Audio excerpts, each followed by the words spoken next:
السلام عليكم ورحمة الله تعالى وبركاته. وأنا السلام يا أمضى إن دقيسنا وركن عن دوبينه. حال كان عاد دقيسنا سانوا channel كهيجن company إن وحنا وركن ينشأ تبني عبد الله سعيد شيخ حسن وأدركتان صور كيسة ما أنت وحن برنامجان سكدو دوبيا waxaan filayaa in dhageystayaal soo wici doonaan hadday dhageystayaashu soo wacaan waxaa soo wacaya dhageystayaashii barnaamijka nin ka mid ah. assalaamu calaykum. assalaamu calaykum. waa qof ma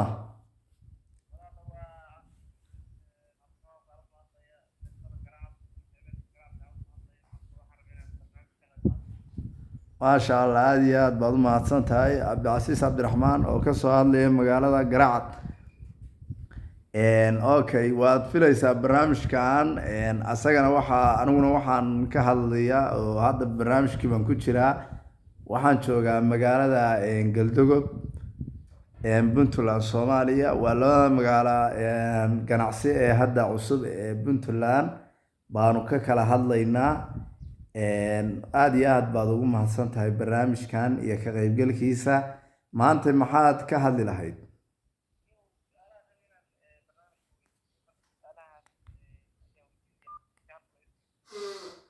Okay, su'aalahaaga waad soo fasaxi kartaa.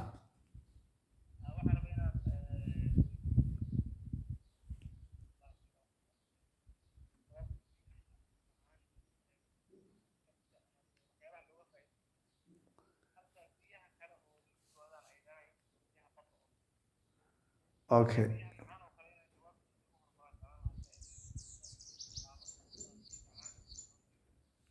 aad waad mahadsantahay cabdicasiis cabdiraxmaanow waana ogahay kolley inaad tahay nin khabiira oo Soomaaliya oo cilmi baara ah oo maasha Allah oo dalkan iyo dadkanba anfacaya waxa su'aashaas aad weydiisana maba ahanba su'aalaan sugayo Soomaalida aan ka sugayo waa su'aal aad u daaweyn marka haddaan cilmi baarista guda galo ikhtirac baan ku sameynay biyahan macaan ee dhulka ku jira horta waxa weeye dhulka laba biyood baa ku jira biyo waa biyihii adduunka lagu haqiyay ee lagu soo daayay ee biyihii badda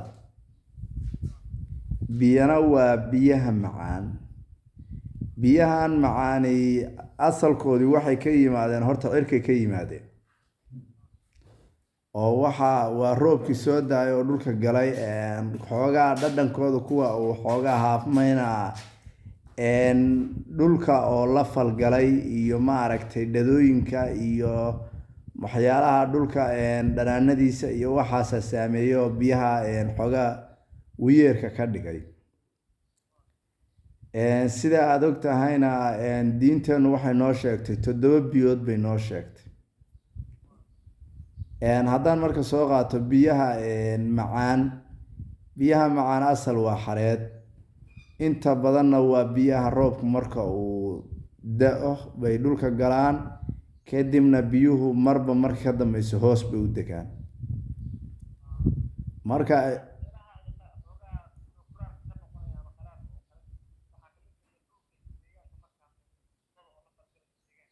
aad iyo aad halkaas falgalkaas ayay ka imaanayaan biyahan ilaha meelaha ay ka yeelanayaan waxa ku beegan meelo roobku markuu daay ay biyo galeen biyahaasi marka ay galeenna waa meelo galal ah oo sida baraagaha kale u samaysan ama togog oo biyo kaydis xoog la ah kadibna biyo kaydiska markay biyo ku dhacaan waa dhul isku go'an oo aan ciid iyo waxba ku jirin sidaa ayaa marka waxaa kalifta inay hadhowdii biyi halkaas ay looga furan tahay kadibna meesha tuubada minallaahiga bay biyuhu soo qaadayaan habba intii iska dhinta bay biyihii tuubadaasi ku soo shubaysaa markay levelkii gaadho na way joojinaysaa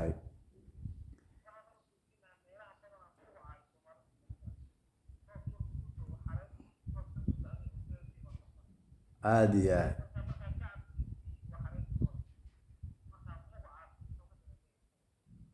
magacaasi waxa weeye waa biyihii rabbaaniga ahaa weeye.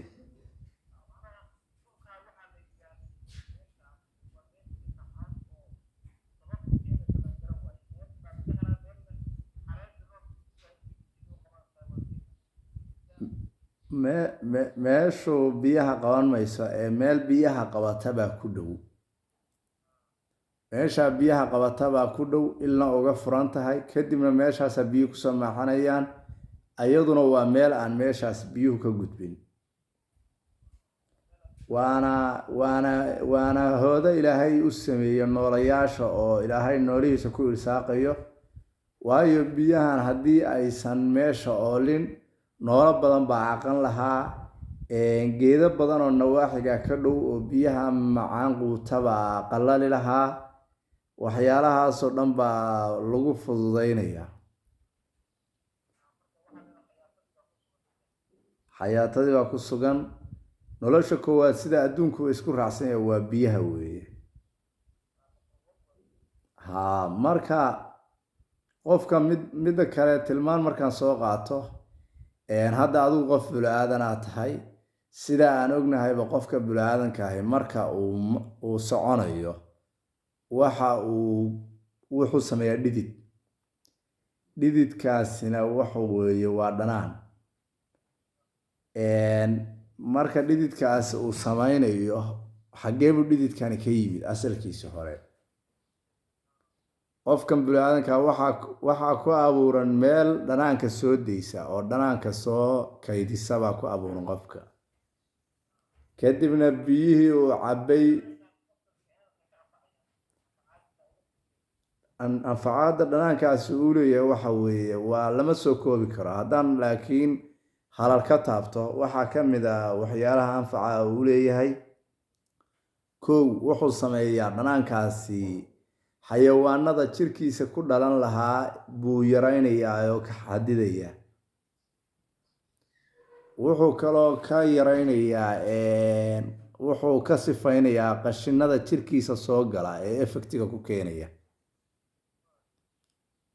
waxaa intaa dheer oo uu ka xallinayaa, dee wuxuu sameynayaa jirka maaragtay qulqulka dhiigga buu ka qayb qaadanayaa. oo mar walba dunidan haddeertaan sawaariikhda la ridayo iyo wax walba ee dunida dhacaya iyo wax walba ee soconaya iyo wax walba ee qariyo maaragtay jeermis qariyo ah ama jeermis joojiye ahi wax dhanaan baa ku jira.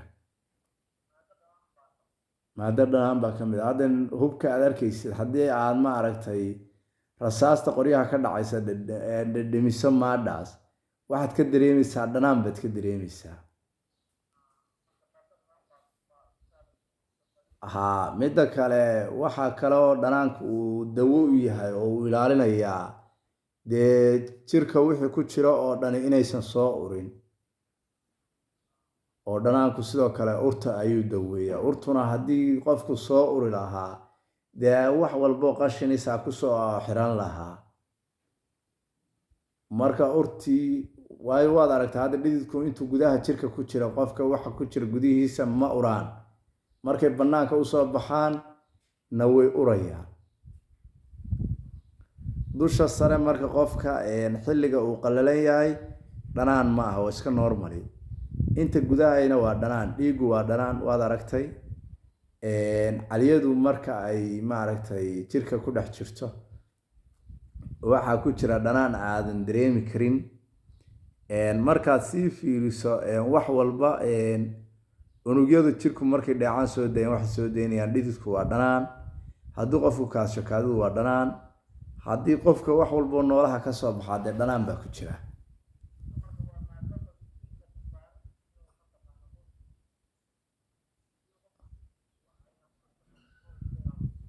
inuu jirka cayayaan ku dhasho buu ka ilaalinaya. aada baad u fahamsatay inuu urug ka ilaalinaya.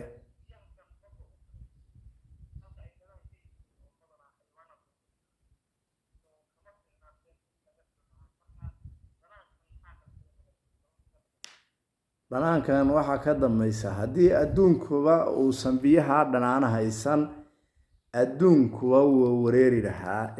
waxaana sabab baan ku siinayaa. hadda adigu garacad baad joogtaa, waa magaalo xeebeed weliba waa magaalo hadda deked ay ka dhismayso oo Soomaaliya ka mid ah waad aragtay dad doonyaha iyo waxbaad ka taqaanaa markii doonyuhu ay keenaan libaax badeed maxaa lagu dhaqaa libaaxa soo biyo cusbale laguma dhaqo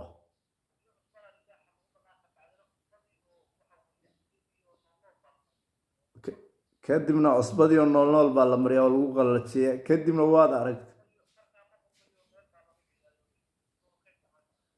ha haddaba inuusan qurmino intuu doono kayd ahaado waxa keliya kalifay waa cusbadaa weeye ma aragta imisa ayaa xayawaan ayaa subaxdii haddaa xeebta qaada badda ka soo caariya oo baktiya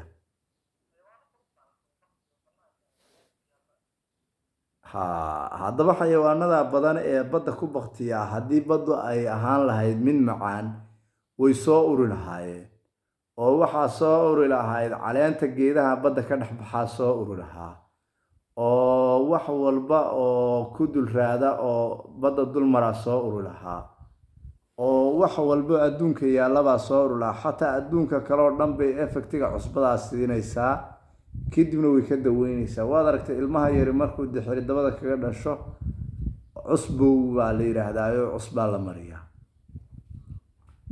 marka cusbadaasi waa waxa weeye waa dhiiggii dunida oo dhan weeye baddaani aad arkaysid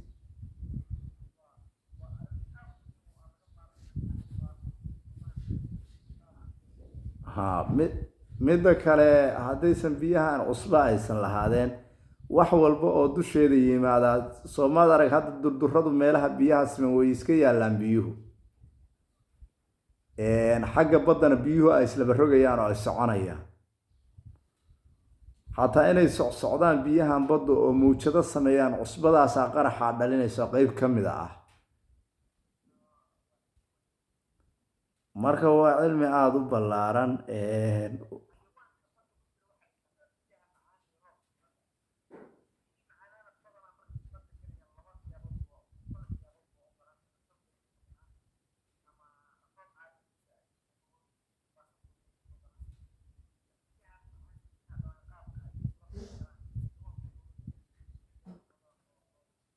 biyaha macaan iyo biyahan dhanaan ma qofka badda dhex maraya mise noolaha badda dhex jooga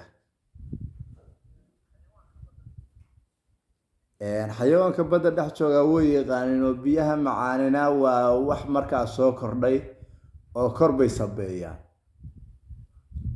hoosna waxaa xiga biyihii waxaa xiga dhanaanaabaa xiga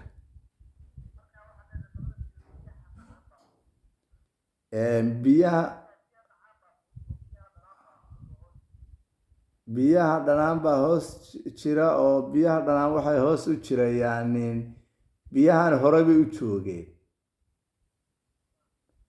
biyahan kalena biyihii kale dul fuuleen biyuhuna waxay awoodi leeyiin wax walba oo biyaha dushooda fuula inay fududeeyaan oo kor u qaadaan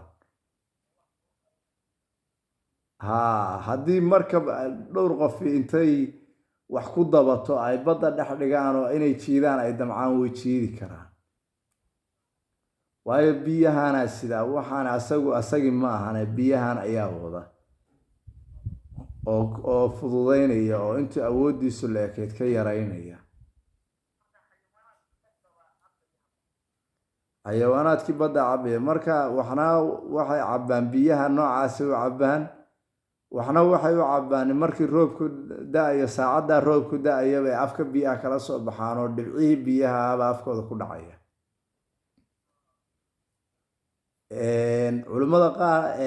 culimmada khabiirada ah ee aadka cilmi baarayaasha oo adduunkuna qaar ka mid ah waxay yidhahdaan biyuhu waxay yidhaahdaan dhuuxa hoose ayay biyaha xareedda ay tagaan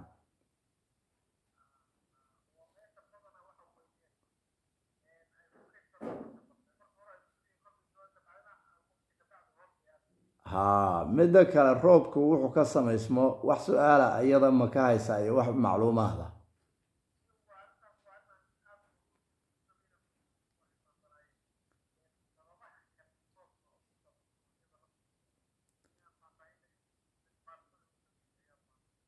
sababta iyadana cilmi baaristeeda waxaan sameyneynaa fideoga dambe oo soo socda maaragta ayaynu kaga hadli doonaa. Marka waxaa samaysaa anigu aad baad u mahadsan tahay.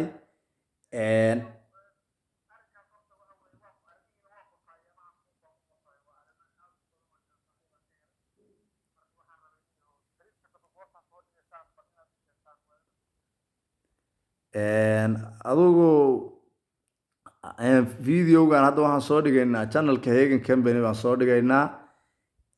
Haddii subscribe badan iyo like badan iyo share badan uu helo oo aan aragno inay bulshadu ka helasho, ikhtiraacida aad u tiro badan baanu keenaynaa. Midda kale waxaa iyaguna jira arrimo badan oo aanu ka hadli doono, laakiin arrinkaa iyo arrimo kale wixii qof walbaana saasoo kale u soo codsan karaa. Dad badan baana sidaasoo kale inala soo hadla. Aad iyo aad baan kuu salaamayaa. Wixii wada hadaloo dambe waan soo wada hadli doonaa. Okay, haddana kaasi wuxuu ahaa Cabdicasiis Cabdiraxmaan oo nagala soo hadlayay magaalada Garaacad. Warkiisina hadda dhammaystay. Aad iyo aad baan ugu mahadcelinaynaa. Runtii waa khabiir Soomaaliyeed oo aan aad uga yaabay. Kolley aniga dadka hogaaminta aan dunida ka siin lahaa buu ka mid yahay. Waxaan idiin sheegayaa marka arrinkaas qaybta dambe waan idiin soo tibin doonaa. Subscribe-ta waa xaggiina, like-ta waa xaggiina, haddii ilaahay share-tu waa xaggiina, daawashadu waa inagoo dhan. Haddii ilaahay ra'yiga iyo afkaartu waa subscription-ka. Haddii ilaahay ciddu waa koolka lambarada aan soo dhigi doono. Waxaan rajaynaynaa inaad aad barnaamijkan ula socotaan. Waxaan rajaynaynaa inaad meelo badan gaarsiisaan. Waxaanu ka sheegi doonaa channelkan 3 maalmood ayaan u qaybinaynaa waxaan soo dhigayno. Maalin waxaan soo dhigaynaa barnaamij Hagen Company leedahay. Maalina waxaan soo dhigaynaa waxyaalaha ikhtiraacah ah. Maalina waxyaalihii dhacay ee aanu soo aragnay ama aanu soo maqalnay ayaan wax ka taaban doonaa. Waxayna ka mamnuuca inaan cid cayno. Waxaynaga mamnuuca inaan shakhsi ku mashquulo. Waxaynaga mamnuuca inaan shakhsi gaar ah taarget garaysano. Waxaa inoo dana inaan danteeda guud iyo dadka u shaqayno. Mahadsanidin. Bye bye. Soo dhawaada walaalahan jecelahay iyo dadka Soomaalida ee wada wacan.